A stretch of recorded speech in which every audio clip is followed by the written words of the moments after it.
여러분의 자녀가 집을 떠나 한 번도 가보지 않은 낯선 나라로, 그것도 혼자서 첫 여행을 떠난다면 그때 자녀를 떠나보내는 부모의 심정이 어떨 것 같습니까? 그래, 잘 다녀와, 잘 준비했지 하고 아무렇지 않게 보낼까요?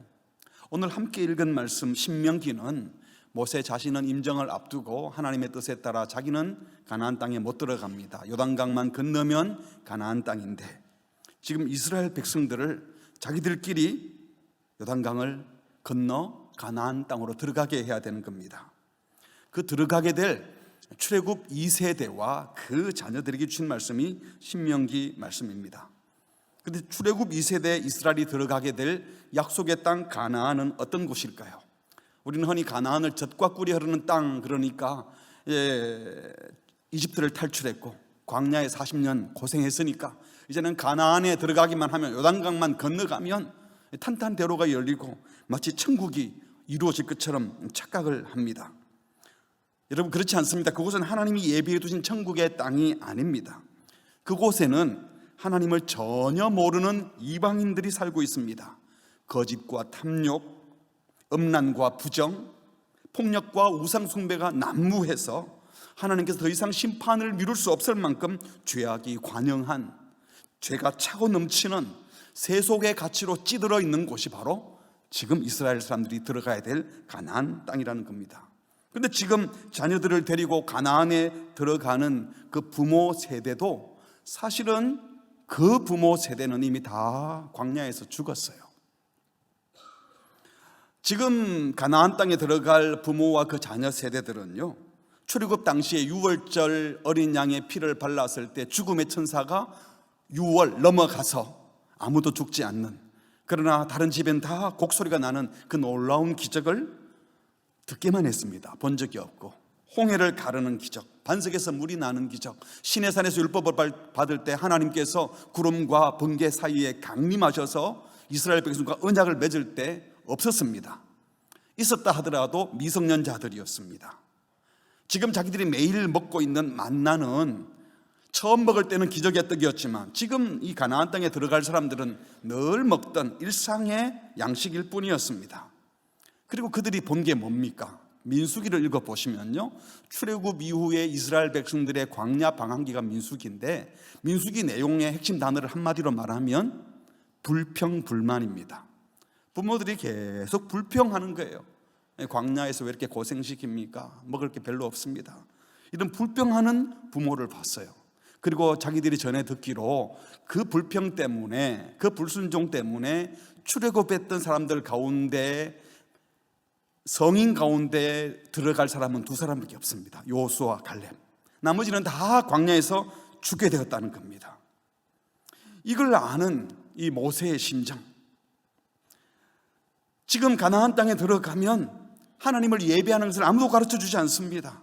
그곳에서 이웃을 사랑하고 섬기고 세속의 가치와 전혀 다른 하나님의 의와 진리와 거룩함, 순결함으로 살아야 되는데 정말 과연 그렇게 살 수 있을까? 이 부모와 그 자식들을 가나안 땅으로 들여다보낸 그 모세의 마음이 어땠을까요?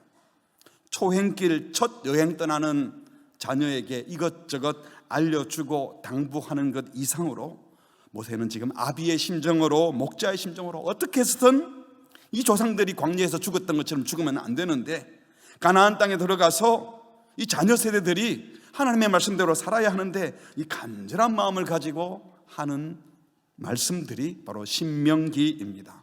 신명기를 한국말로 거듭신자로 명령하는 책이다 이렇게 되어 있는데요, 히브리어 책 이름이 떼바림, 따바리 말씀이고, 떼바림 하면 복수로 말씀들, 그 말씀 모음들이죠. 거듭해서 말씀하는 거예요. 이 자녀 세대들에게 안타까움을 가지고 반복해서 하는 말씀이라는 거죠. 70인역이라고 헬라어로 번역된 그 성경책 이름에는 신명기가 듀테로노미온, 영어로 말하면 반복하는 율법, 이렇게 듀트로노미, 다시 쓰는 율법, 이런 거예요. 좀 더 쉽게 말하면 모세가 지금 신신당부하여 거듭 반복해서 명령하는 말씀들 모음집이 신명기라는 거죠. 이 말씀을 하는 이 모세가 6장에 이 말씀하기 전 4장 5장에 무슨 얘기를 했는가 하면, 하나님께서 39년 전 호렙산 그 시내산에서 너희 조상들, 이미 다 고인이 되었지만 너희 할아버지, 할머니들, 그 부모님들, 조부모님들과 언약을 맺었는데 그 언약이 사실은 너희 조상들하고만 맺은 언약이 아니고 신의 산에서 맺은 그 언약은 오늘 너희들과도 맺은 언약이다. 그리고 계속해서 하는 말씀이 6장의 1절에 이는 당시 너희 조상들과 맺었던 그 언약의 말씀들은 곧 너희의 하나님 여호와께서 너희에게, 여기 너희는 출애굽 2세대들을 가리키는 거죠. 가나안 입성의 주역으로 바로 여러분들에게 가르치라고 명하신 명령규례 법도입니다. 그러면서 너희가 건너가서 가나안 땅에 가서 차지할 땅에서 이 말씀을 지켜 행해야 된다. 거기 가서 그 사람들이 하는 대로 살면 안 된다. 이 말씀을 가지고 그 땅에서 살아야 된다. 그러면서 말하기를 2절입니다. 같이 읽을까요? 시작. 곧 너와 내 아들과 내 손자들이 평생에 내 하나님 여호와를 경외하며 내가 너희에게 명한 그 모든 규례와 명령을 지키게 하기 위한 것이며 또 내 나를 장구하게 하기 위한 것이라. 삼가 그 이스라엘아 듣고 삼가 그것을 행하라. 그리하면 네가 복을 받고 내 조상들의 하나님 여호와께서 내게 허락하심 같이 젖과 꿀이 흐르는 땅에서 네가 크게 번성하리라. 건너가서 차지할 그 땅에서 그 사람들이 하는 대로 하지 말고 너뿐만 아니라 네 아들과 내 자손들이 이 말씀을 지켜 행해서 장구하게, 장수하며 살고 또 듣지만 않고 3절에 삼가 그것을 지켜 행하면 복을 받게 할 것이다. 그래서 그 젖과 꿀이 흐르는 땅이 정말 풍성한 땅이 되려면 가게서 농사만 잘 지으면 되는 게 아니라 말씀대로 살아야 한다. 이 약속을 지켜야 한다라고 지금 말씀하는 거죠. 특별히 2절에서 너와 내 아들과 내 손자들이 이 말씀을 듣고 하나님 경외해야 된다. 이 말은 이 말씀을 새겨들어야 될 사람이 바로 너희들이고 너희뿐만 아니라 너희 자녀들이고 그 손자들에게도 계속 이 말씀이 신앙이 어떻게 돼요? 개성되어야 한다라는 말씀을 하는 겁니다. 가나안 땅은 결코 천국이 아니라고 했잖아요. 가나안 땅 자체는 복의 땅이 아닙니다. 세속적 가치가 찌들어 있는 죄가 관영한 곳입니다. 다시 말해서 이 신앙이 자녀들에게 잘 개성되어서 가나안 땅에 들어가서도 하나님을 경외하며 살게 하라는 것입니다. 신앙을 개성하라는 것입니다. 지금 모세의 얼굴을 대면하고 있는 40세 이하의 자녀 세대들을 보면요, 모세가 지금 말합니다. 너희는 너희 부모 세대처럼 광야에서 안 죽었으면 좋겠다. 말씀대로 살아서 가나안 땅에 가서 제대로 하나님의 백성으로 살아야 돼 라는 그 간절함으로 신앙을 개성해야 된다고 권면하는 것이죠. 오늘 우리들도 우리 자녀들을 키워서 세상에 내보내잖아요. 어떤 세상입니까? 가나안 땅과 같은 그런 세상이에요. 출애굽 2세대와 그 자녀들을 가나안 땅에 들여다보내면서 절박함으로 외치는 그 간절함이 우리 부모에게 있어야 돼요. 이 아이들 이대로 그냥 학교 보내고 과외시키고 남들처럼 상급학교 진학시키고 지금 하는 것처럼 교회와 가정에서 말씀으로 양육하면 이 아이들이 세상에 물들지 않고 세상을 변화시키는 하나님의 사람으로 살 건가 물어봐야 된다는 거예요. 사랑하는 성도 여러분, 우리 자녀들이 나아갈 세상은 성경의 가치를 전혀 따르지 않는 것입니다. 광야 생활하던 이스라엘 백성들이 가나안에 들어가서 하나님의 거룩한 백성으로 살아보려고 하면요, 하나부터 10까지 다 안 맞는 거예요. 사실 이집트에서 사는 동안에는 이방신을 섬겼죠. 그러다가 광야에 나와서 하나님을 예배했어요. 그런데 다시 가나안 동으로 들어가면 거기에 바알신, 아세라신, 몰렉신을 섬기는 사람들이 즐비해요. 거룩함과는 전혀 상관없이, 말씀과는 상관없이 인간들의 본성적인 욕구에 따라 살아가는 사람들입니다. 근데 하나님의 말씀을 가지고 딱 살려고 해보니까 농사 지으려면 바알신에게 경배해야 돼. 그런가? 농사를 한 번도 지어본 적이 없잖아요. 광야 생활하는 동안. 자녀를 낳으려면 몰렉신한테 가야 되는데 그런 게 어디 있어? 아니, 그렇게 해야 돼. 광야에서 계명을 받을 때는 서로 섬기고 사랑하라고, 이웃을 사랑하라고, 원수도 사랑하라고 율법을 통해서 배웠는데 거기 가봤더니 가나안 사람들은 모두 다 자기 욕구를 다 뿜어내면서 살고 있어요. 말씀의 가치를 가지고 가나안 땅에 들어가 보면 이스라엘 백성의 문화와 그 가나안 땅의 문화와는 맞는 게 하나도 없는 거예요. 정신을 바짝 차려야 하고 매 순간 말씀의 가치로 또 생각하고 판단하고 새롭게 선택하고 결정해야 했던 겁니다. 마찬가지로 우리 그리스도인들이 지금 발붙이고 살아가는 이 세상도 우리 성도님들이 진짜 말씀대로 살아가려고 하면요, 매 순간 안 맞는 게 투성입니다. 매 순간 달리 생각하고 달리 결정해야 될 걸로 넘쳐난다는 거예요. 지금 우리 자녀들에 대한 얘기를 하고 있는데, 우리 아이들이 다니는 학교에서 인간은 존엄하다라고 가르쳐요. 인간의 존엄성, 홍익인간 얘기하면서요. 근데 인간이 하나님의 형상대로 지음받은 존귀한 피조물이다, 이렇게는 가르치지 않습니다. 인간은 그저 진화의 산물인데 그 중에서 가장 많이 진화한 괜찮은 것이 인간이다, 이런 식으로 가르치는 겁니다. 창조론, 하나님의 형상대로 지음받았으니까 귀하다, 이런 것은 종교인들의 주장일 뿐이라고 가르칩니다. 그러다 보니까 최근에 그 애완동물 혹은 인간과 함께하는 짐승이라 해서 보통 반려견, 반려묘 이런 단어를 쓰잖아요. 그러면서 이제 인권이 아닌 동물권에 대한 관심도 커져가고 있다고 합니다. 애완동물이 실제로 인간의 삶, 인간의 정신세계에도 긍정적인 영향을 주지요. 우리 어르신들이나 또 혼자 사시는 분들이나 이 반려견이나 반려묘 때문에 또 장애인들은 도움을 받기도 하고, 외로운 사람들이 말 안 듣는 자식보다 강아지가 훨씬 낫다 이러면서 위로를 받기도 해요. 근데 사람이 귀하기 때문에 그 사람에게 도움이 되는 반려견, 반려묘, 우리가 귀하게 생각할 필요도 있습니다. 의미 있는 일이죠. 그러니까 그 동물을 학대하거나 잔인하게 대하지 말라고 가르치는 것, 성경의 가르침이기도 하고 충분히 이해가 가요. 그런데 신학자들 중에는요, 생명체인 동물을 학대하고 잔인하게 대하는 것을 경고하는 수준에 그치지 않고 한 걸음 더 나아가서 뭐라고 말하는 줄 아십니까? 창세기 1장 22절에 보면 생육하고 번성하라는 명령이 짐승들에게도 주어졌거든요. 그리고 28절에는 인간들에게 생육하고 번성하라 라고 말했어요. 그러니까 이 두 구절을 근거해서 마치 동물도 인간과 같은 차원에서 하나님과 교감하는 피조물인 듯이 주장을 합니다. 그리고 동물은 먹거리가 아니라 아담을 돕는 배필로 창조되었다. 성경에 하와가 배필이지 동물을 배필이라고 말한 적은 없거든요. 황당한 주장을 합니다. 그러면서 무슨 소리를 하는가 하면 기독교 스스로가 만든 인간 중심주의 신학에서 황골탈퇴해야 세상이 달리 보인다. 그러니까 인권만큼이나 동물권도 똑같이 소중하다. 동물도 인간에 준하는 지위가 있다, 신과 관계가 있다, 이렇게 나가는 거예요. 뿐만 아니라 하나님이 창조하실 때 남자와 여자로 만드셨다, 이걸 너무 문자적으로 받아들이지 마라. 인간 스스로가 성을 결정하고 남성, 여성 외에도 인간 스스로가 성을 결정하도록 인정하고 또 허락하는 것이 그 인권을 존중하는 것이라고 생각합니다. 그러니까 인간이 하고 싶은 대로 하라는 거예요. 얼마 전에도 레즈비언 커플 중 한 여자가 다른 남자의 정자를 규정받아가지고 아이를 임신해서 출산하면서 나도 똑같은 엄마다, 여기는 똑같이 여자지만 아빠다, 뭐 이러면서 우리를 존중해달라.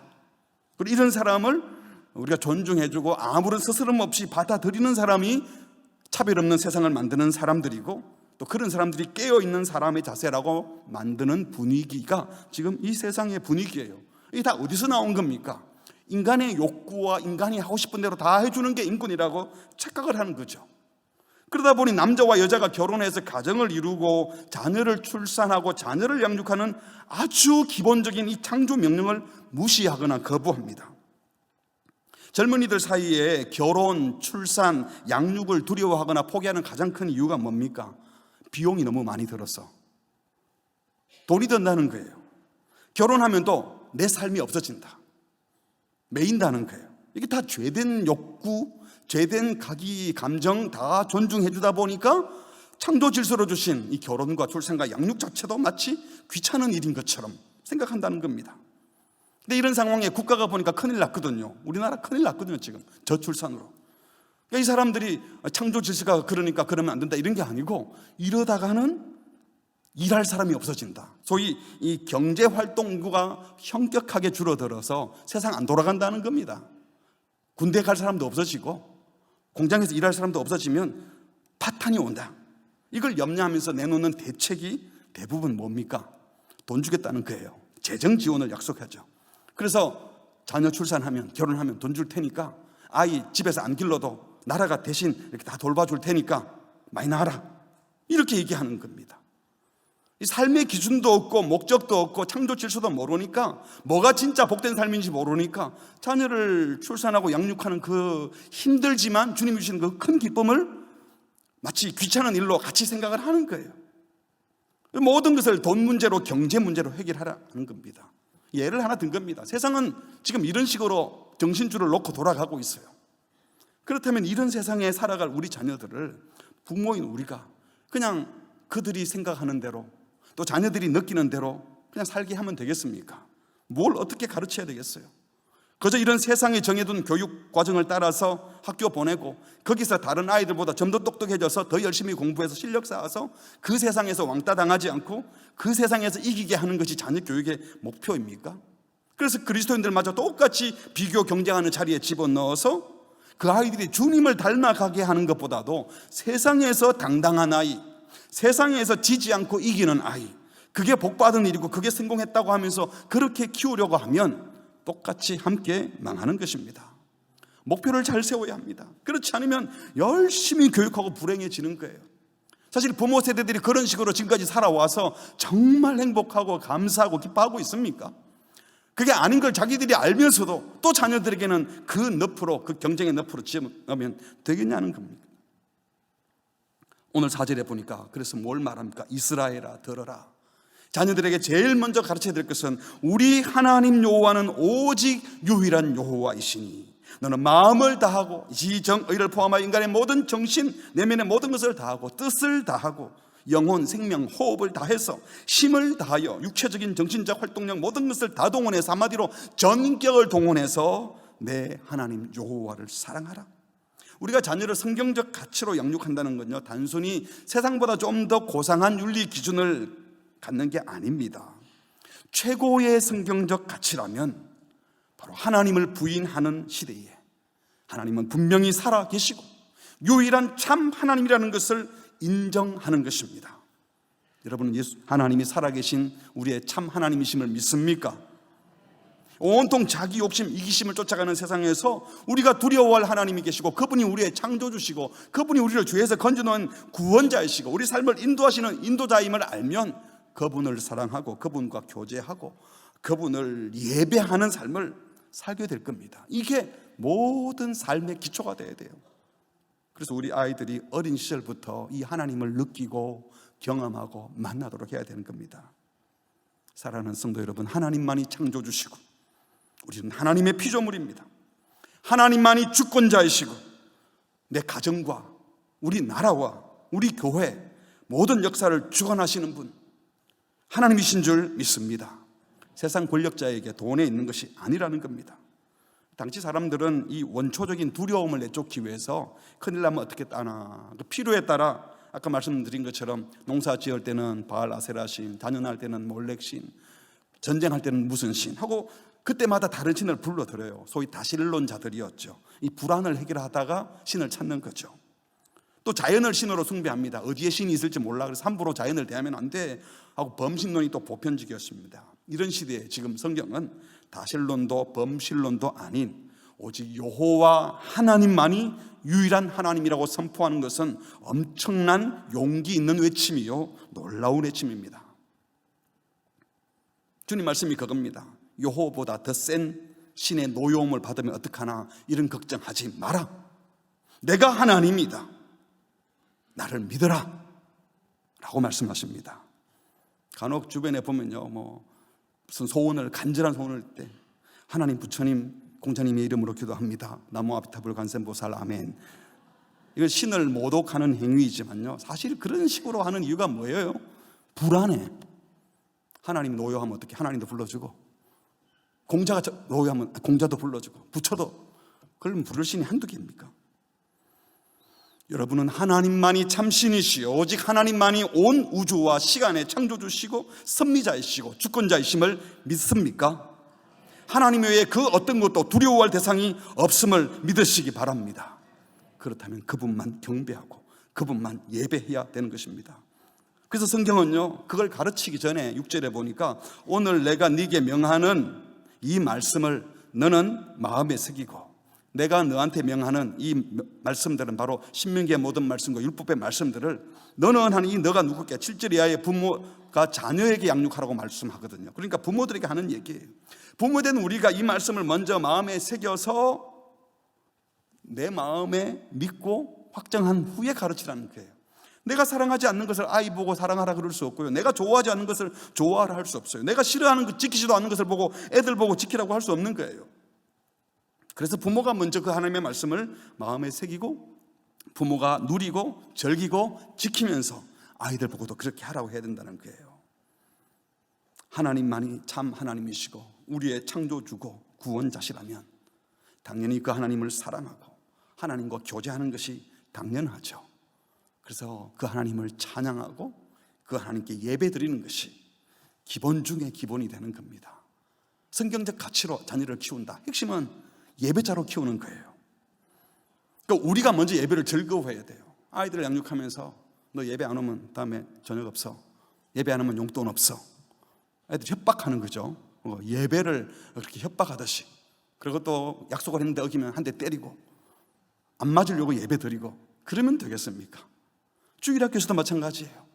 예배 시간이 즐겁고 기쁘고 감사하고 우리 엄마 아빠를 보니까 예배 갔다 오면 막 힘이 나서 오고 예배 드리고 나면 회복되어서 오고 예배를 행복해하고 이걸 보여주면 아이들이 나도 저거 하고 싶어 이렇게 돼야 되는데 예배 갔다 와서 맨날 불평하고 누구 욕하고 오늘 설교 왜 이렇게 길었는지 몰라 하여튼 피곤한데 이러고 애들한테 말하면 아이고 예배는 힘들지만 안 가면 큰일 났구나 이렇게 새겨지지 않겠습니까?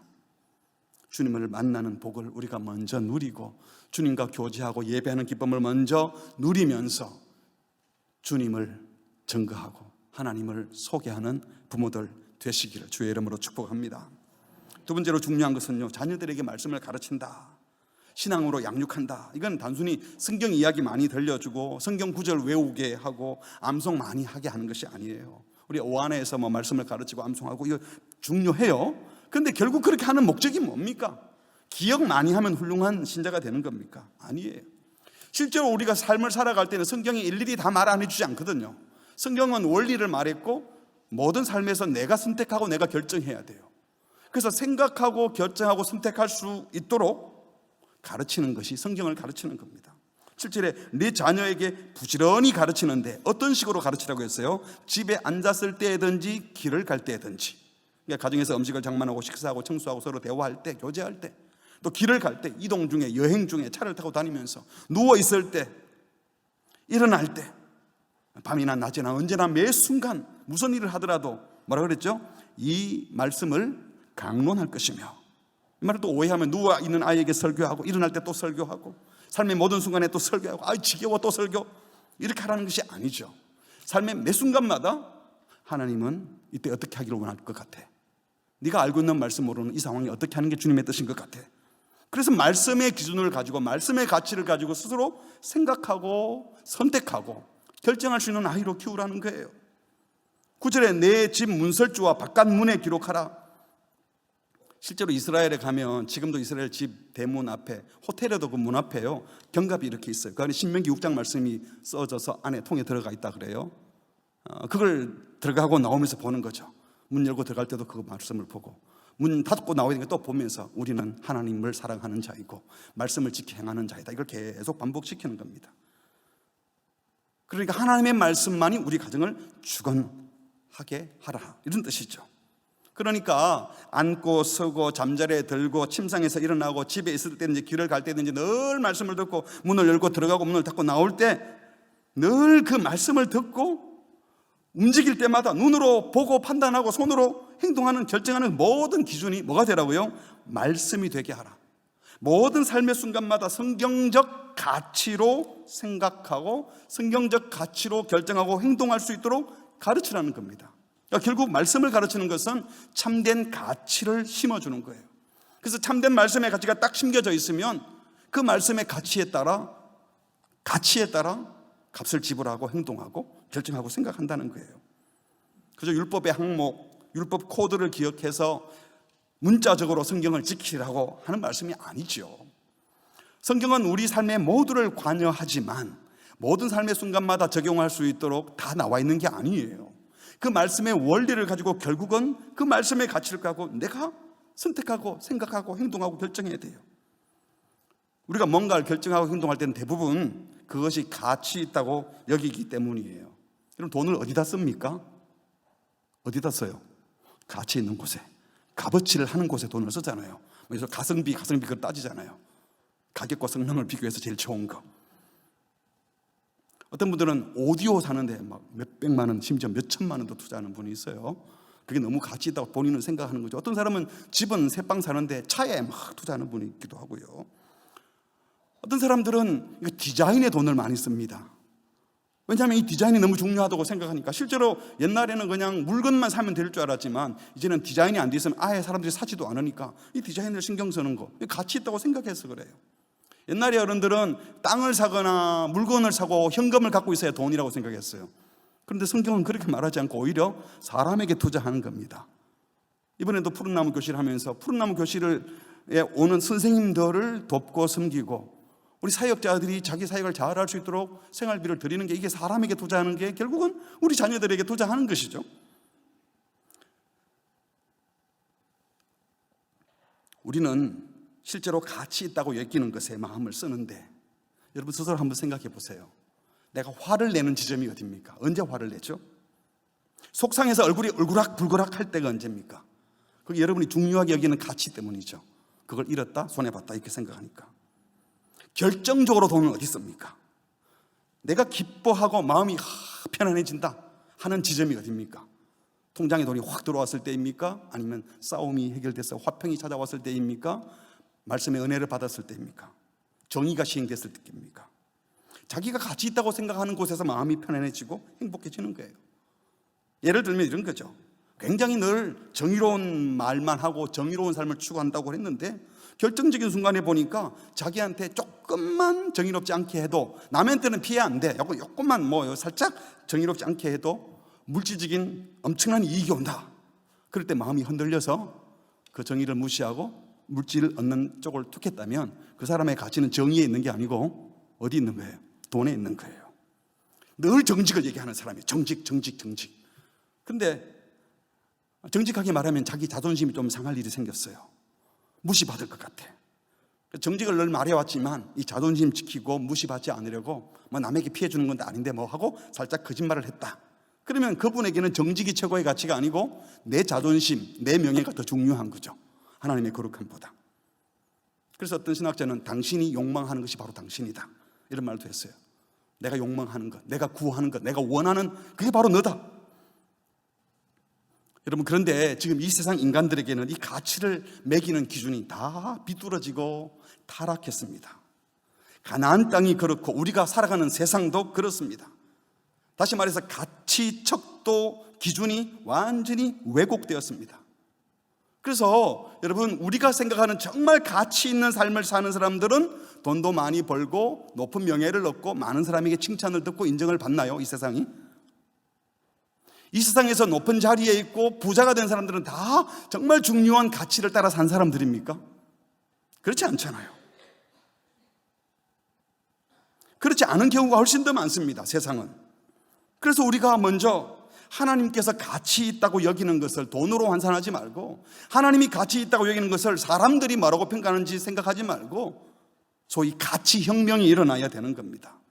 우리가 회개를 한다, 이걸 너무 추상적으로 말하지만 회개하는 것은 내 속에서 가치 혁명이 일어나서 옛날에 중요하게 생각하는 것을 아무것도 아닌 걸로 생각하고,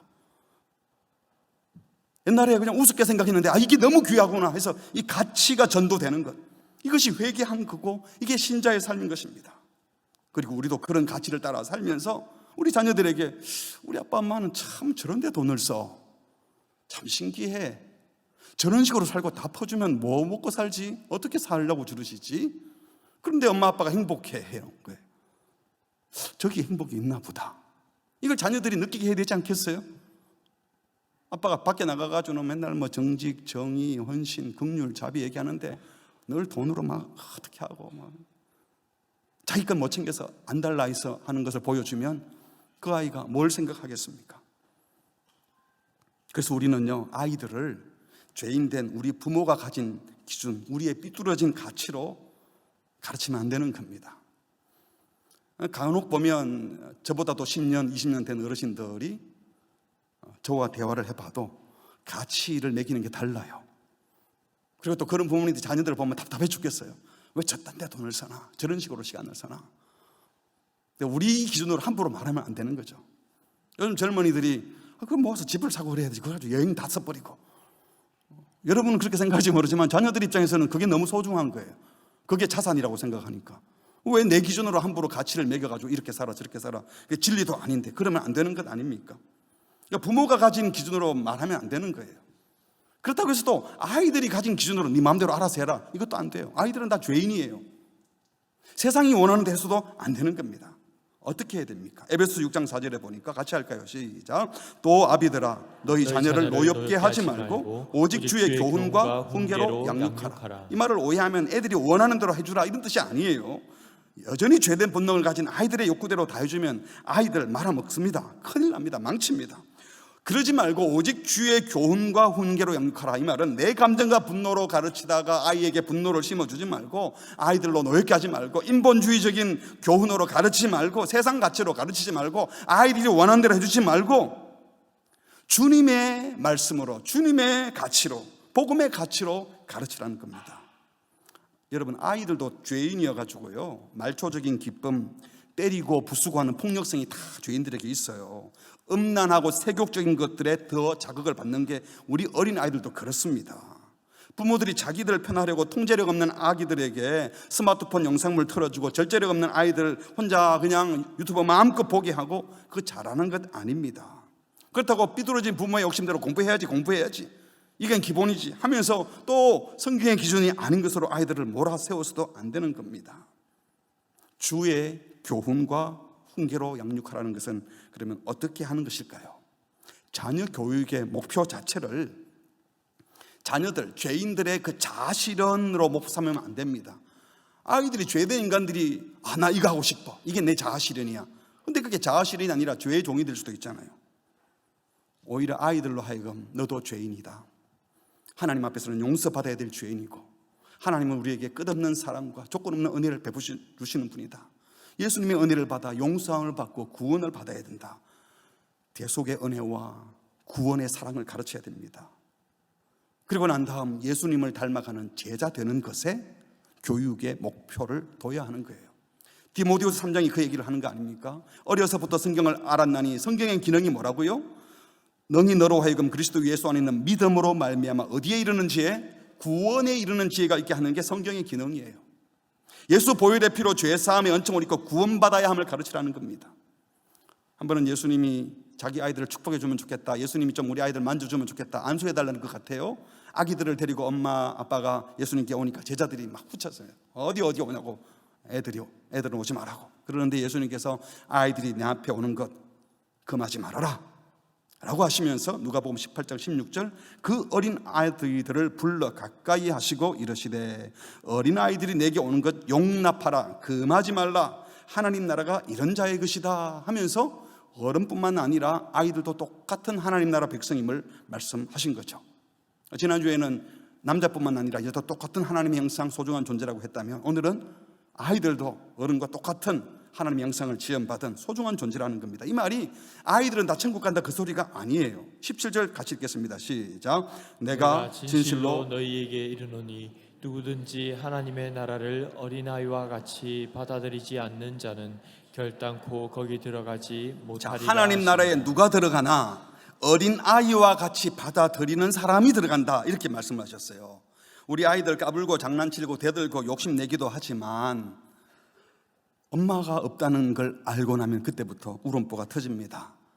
최소한 할머니라도 있어야 돼요. 보호자가 없으면 울음보가 터집니다.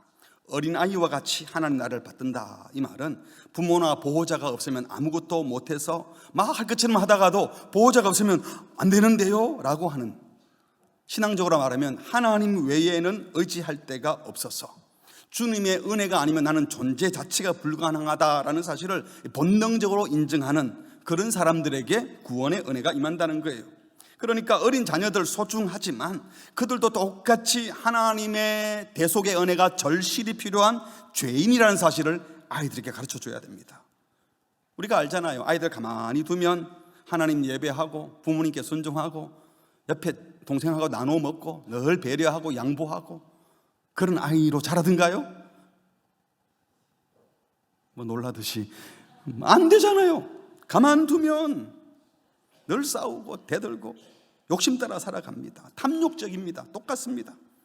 이런 죄인들이 이 더러운 악한 세상에 더 익숙해지기 전에 자기 몸도 잘 못 돌보는 그런 순간부터 하나님 경외하는 법을 배우고 하나님 두려워하는 법을 배우고 하나님 사랑하는 법을 배우고 그러면서 자신의 죄됨을 깨닫고 예수님의 은혜가 무엇인지 예수님의 사랑이 무엇인지 절실히 느끼게 하는 것, 이것이 교육의 첫 번째 목표가 되어야 되는 겁니다. 그래서 하나님의 은혜가 필요하다는 것을 느끼고 경험한 사람들은요, 은혜로 사는 것을 알았던 아이들은 나도 그렇게 용납을 받았는데 하나님의 은혜로 나를 봐줬는데 이게 가득하면 다른 사람들도 그렇게 대하는 사람이 되는 거예요.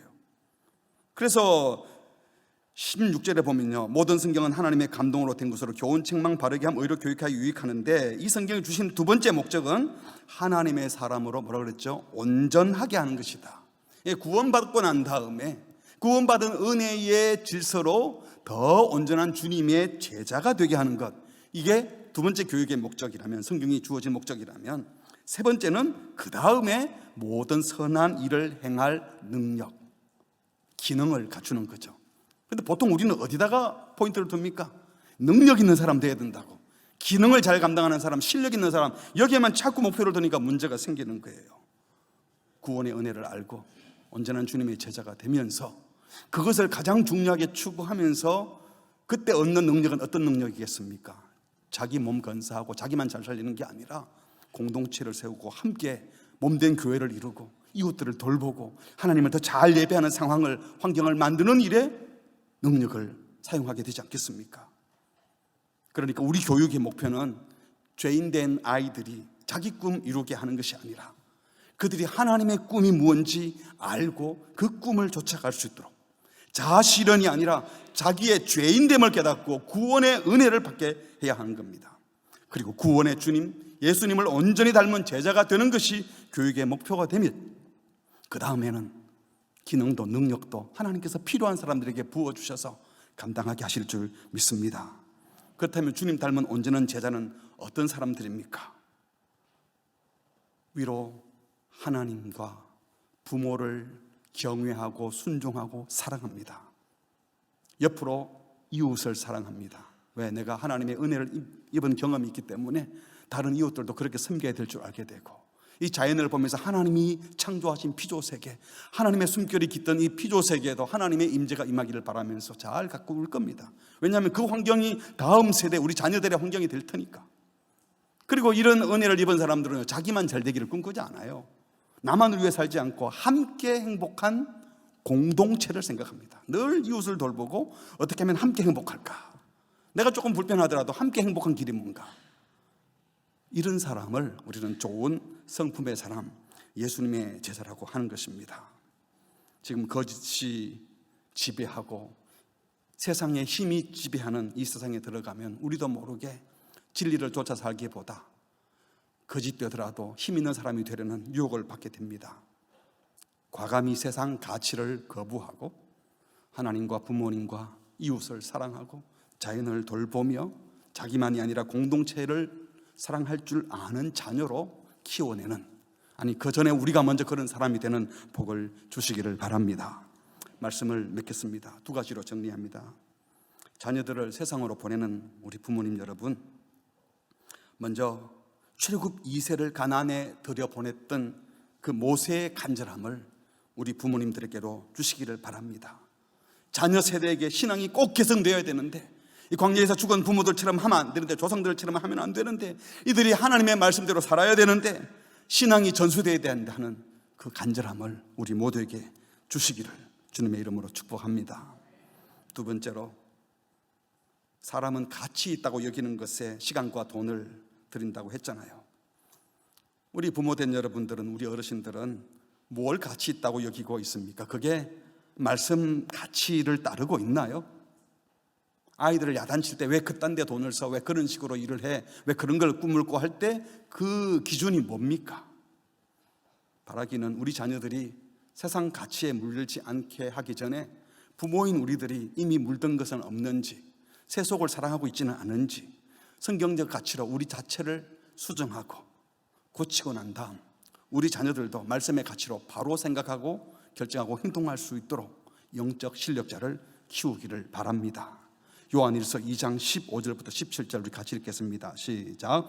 이 세상이나 세상에 있는 것들을 사랑하지 말라. 누구든지 세상을 사랑하면 아버지의 사랑이 그 안에 있지 아니하니 이는 세상에 있는 모든 것이 육신의 정욕과 안목의 정욕과 이생의 자랑이니 다 아버지께로부터 온 것이 아니요 세상으로부터 온 것이라. 이 세상도 그 정욕도 지나가되 오직 하나님의 뜻을 행하는 자는 영원히 거하느니라. 하나님과 세상을 같이 사랑할 수 없다는 거예요. 근데 세상에는 육신의 정욕, 몸이 끄는 대로, 본능의 욕구대로, 안목의 정욕, 보이는 대로, 이생의 자랑, 남들과 비교해서 더 인정받는 명예, 이게 이제 기본 질서예요, 이 세상에. 근데 이런 건 다 하나님 아버지께로부터 온 것이 아니고 세상이 마귀가 만들어낸 것이란 말이에요. 근데 그것을 추구하면서 하나님 아버지를 어떻게 같이 사랑할 수 있느냐? 중요한 것은 이 세상도, 이 세상의 모든 질서도, 그 육신의 정욕, 안목의 정욕, 이생의 자랑이라고 하는 그 정욕도 다 지나간다. 이 말은 값어치가 없다, 사라질 것이다, 썩어 없어질 것이다. 그러나 영원한 가치는 뭐라고요? 하나님의 뜻을 행하는 자는 영원히 거하느니라. 신이 없다고 말하는 이 세대에 하나님의 존재를 믿고 사랑하고 예배하는 자가 되도록 양육합시다. 하나님의 존재를 인정하는 것이 최고의 가치입니다. 율법 코드에 매인 신자가 아니라 말씀의 가치를 따라 우리를 구원하신 하나님의 놀라우신 한없는 사랑과 은혜를 베푸실 때 조건 달지 않고 베풀으시던 조건 없는 그 은혜를 경험한 자들로서 기꺼이 순종하고 사랑하고 그 은혜 받은 질서대로, 그 사랑받은 질서대로 세상을 새롭게 만들어가는 우리 모두가 되기를 바랍니다. 그러면 자연스럽게 하나님을 경외하고 예배할 것이고 부모를 사랑하고 존경할 것이고 자기만 생각지 않고 주변을 돌아보게 될 것이며 공동체 하나님의 교회를 이루게 될 것입니다.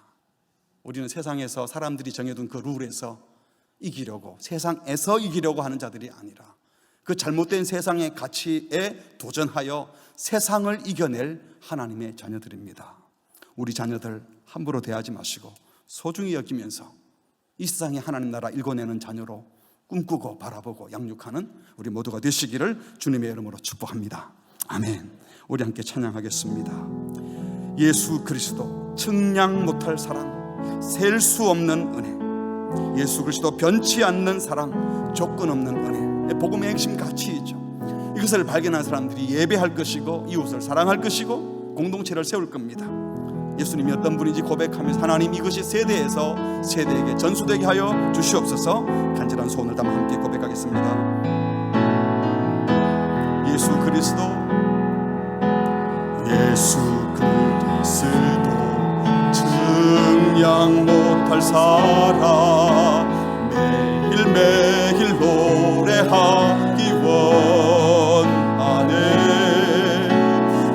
예수 그리스도 셀 수 없는 은혜, 매일매일 자랑하기 원하네. 다시 한번 예수 그리스도, 예수 그리스도 측량 못할 사랑, 측량 못할 사랑, 매일매일 노래하기 원하네. 예수 그리스도 셀 수 없는 은혜, 매일매일 자랑하기 원하네.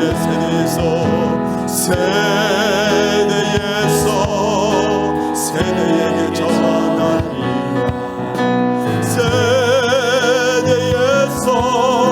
세대에게 전하리. 변치 않는 사랑, 조건 없는 은혜 전하리라. 사랑이 흘러가네. 세대에서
살면서 언제 참된 자유와 만족을 느꼈습니까?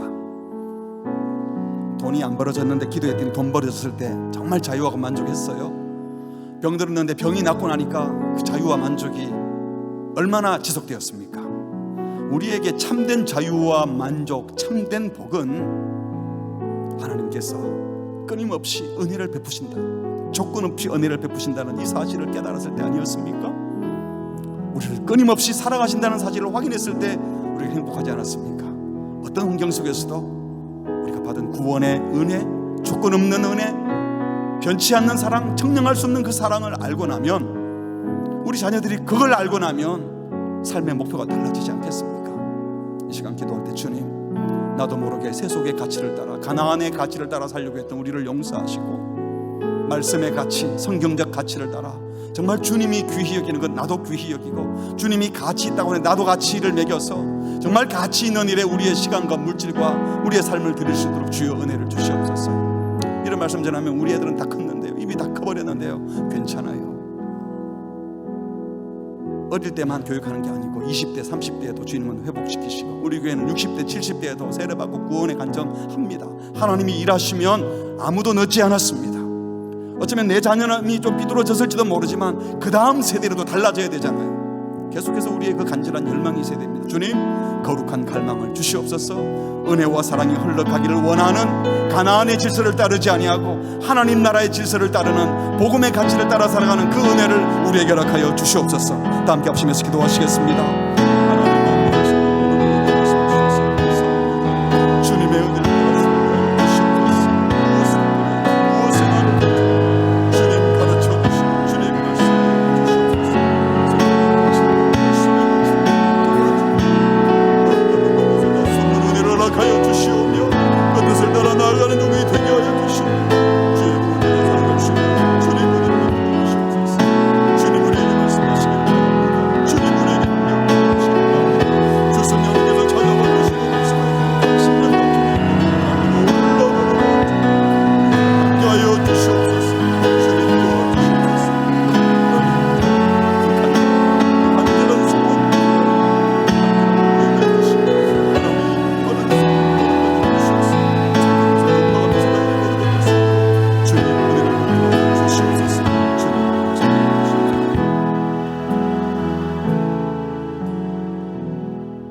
하나님 아버지, 우리에게 조건 없는 은혜를 베푸시고 청량할 수 없는 사랑을 주셔서 죄와 사망, 악한 권세에 있던 우리들을 불러내어 자유케 하시고 구원해 주신 주의 은혜에 감사를 드립니다. 이 구원의 은혜가 우리 자녀들에게 넘쳐나게 하여 주시옵소서. 자녀 세대에게 뿐만 아니라 우리 다락방에서 우리 성도들이 만나는 만남의 현장에서도 이 은혜와 사랑이 흘러가는 공동체가 되게 하시고, 그런 것을 보고 듣는 우리 자녀들이 여기에 참된 만족과 기쁨이 있다고 고백하며 함께 다음 세대에 이 은혜와 사랑을 흘려보내는 공동체 되게 하여 주시옵소서. 세속은 가치 없는 일, 썩어 없어질 것들, 아무것도 아닌 것이 전부인 것처럼 우리를 꼬드기고 유혹하는데, 그 유혹에 아무도 넘어가지 말게 하시고 우리 자녀들을 그 악한 권세와 가치, 잘못된 가치에서 지켜 주시옵소서. 우리 모두에게 참된 가치 혁명, 질서가 전복되는 은혜를 주셔서 새로운 가치를 붙들고 살아가는, 그리고 그 가치를 심어주는 우리 부모 세대 되게 하여 주옵소서. 예수님의 이름으로 기도합니다. 아멘.